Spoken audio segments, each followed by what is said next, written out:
సహాయము చేయు దేవునికి మహిమ కలుగునుగాక. ప్రియ స్నేహితులందరికీ దివ్య వాక్యోదయం. ఈనాటి పాఠ్యభాగము పరమగీతము 2:15. మన ద్రాక్ష తోటలు పూతపట్టి ఉన్నవి, ద్రాక్ష తోటలను చెరుపు నక్కలను పట్టుకొనుడి, సహాయము చేసి గుంట నక్కలను పట్టుకొనుడి. యేసుక్రీస్తు వారు తను ప్రేమించిన సంఘంతో మాట్లాడుతూ ఉన్నారు. ఆయన తన సంఘం ఎడల చూపించేటువంటి ప్రేమ, సంఘము తనపైన చూపిస్తున్నటువంటి ప్రేమను గూర్చి ఇక్కడ చెప్పబడుతూ ఉంది. ఆయన తన సంఘాన్ని మేల్కొల్పాలని 12వ వచనంలో చెప్తూ ఉన్నారు. సంఘము ఆయన పిలుపుకు నిజంగా లొంగినప్పుడు అది ఎంతో ఆశ్చర్యకరమైంది. యేసుక్రీస్తు వారి యొక్క పిలుపు ప్రేమ ద్వారా కలుగుతూ ఉంది.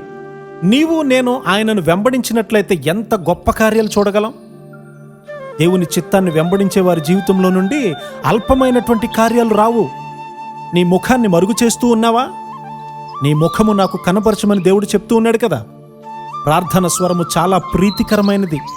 నీ ప్రార్థన స్వరము నన్ను విననిమ్ము.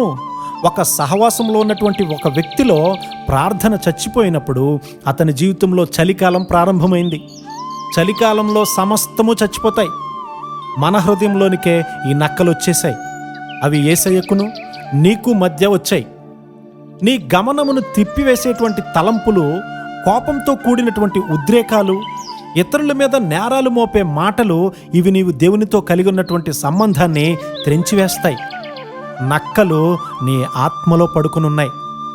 నీ హృదయము ఆత్మల విషయము భారము కలిగి ఉన్నప్పుడు నీవు డబ్బును గురించి చింతించలేవు.